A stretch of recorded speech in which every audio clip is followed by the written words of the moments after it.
ETV ಭಾರತಕ್ಕೆ ಸ್ವಾಗತ. ಇದು ನ್ಯೂಸ್ ಟೈಮ್. ಅಯೋಧ್ಯ ಈಗ ಸಂಪೂರ್ಣ ರಾಮಮಯ. ಎಲ್ಲೆಲ್ಲೂ ಸಂಭ್ರಮದ ಹೊನಲು. ಮುಂದುವರಿದ ಪೂಜಾ ಕೈಂಕರ್ಯಗಳು. ರಾಮನಗರಿಯಲ್ಲಿ ಪೊಲೀಸ್ ಸರ್ಪಗಾವಲು. ಕಣ್ಣು ತೆರೆದ ರಾಮನ ವಿಗ್ರಹವು ನಿಜವಾದುದಲ್ಲ. ಮೂರ್ತಿಯ ಫೋಟೋ ವೈರಲ್ ಕುರಿತು ತನಿಖೆಗೆ ಅಯೋಧ್ಯ ಪ್ರಧಾನ ಅರ್ಚಕರ ಒತ್ತಾಯ. ಸುಳ್ಳು ಸುದ್ದಿಗಳ ತಡೆಯಲು ಸರ್ಕಾರದ ಸಲಹೆ. ರಾಮಮಂದಿರ ಉದ್ಘಾಟನೆಗೆ ರಜೆ ಘೋಷಣೆ ವಿಚಾರ. ರಾಜ್ಯ ಸರ್ಕಾರದ ಮೇಲೆ ಬಿಜೆಪಿಯಿಂದ ಹೆಚ್ಚಿದ ಒತ್ತಡ. ನೋಡೋಣ ಎಂದ ಸಿಎಂ ಸಿದ್ದರಾಮಯ್ಯ. ತಮಿಳುನಾಡಿನಲ್ಲಿ ಪ್ರಧಾನಿ ಮೋದಿ ಮಿಂಚಿನ ಸಂಚಾರ. ಅಗ್ನಿತೀರ್ಥ ಕಡಲ ತೀರದಲ್ಲಿ ಪವಿತ್ರ ಸ್ನಾನ. ಶ್ರೀರಂಗಂ, ರಾಮೇಶ್ವರಂ ಮಂದಿರಗಳಲ್ಲಿ ಪ್ರಾರ್ಥನೆ. ಖೇಲೋ ಇಂಡಿಯಾ ಯೂತ್ ಗೇಮ್ಸ್ಗೂ ಚಾಲನೆ. ಜನವರಿ 23ಕ್ಕೆ ಪಿಎಸ್ಐ ನೇಮಕಾತಿ ಪರೀಕ್ಷೆ.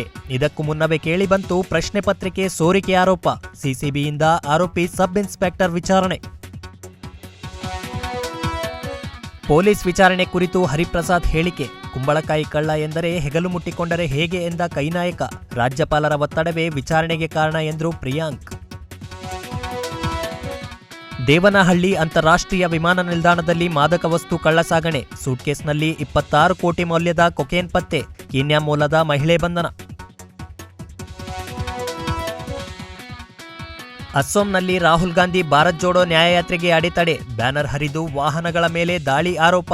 ಬಿಜೆಪಿ ಸರ್ಕಾರದ ವಿರುದ್ಧ ಕಾಂಗ್ರೆಸ್ ವಾಗ್ದಾಳಿ.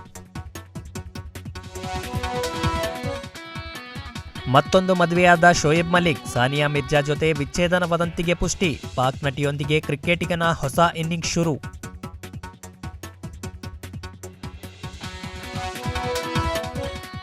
ನಟಿ ರಶ್ಮಿಕಾ ಮಂದಣ್ಣ ಡೀಪ್ ಫೇಕ್ ಪ್ರಕರಣ. ದೆಹಲಿ ಪೊಲೀಸರಿಂದ ನಕಲಿ ವಿಡಿಯೋ ಸೃಷ್ಟಿಕರ್ತ ಅರೆಸ್ಟ್. ದಕ್ಷಿಣ ಭಾರತದಲ್ಲಿ ಬಲೆಗೆ ಬಿದ್ದ ಆರೋಪಿ. ಹೆಚ್ಚಿನ ಸುದ್ದಿಗಳಿಗಾಗಿ etvbharat.comಗೆ ಲಾಗಿನ್ ಆಗಿ.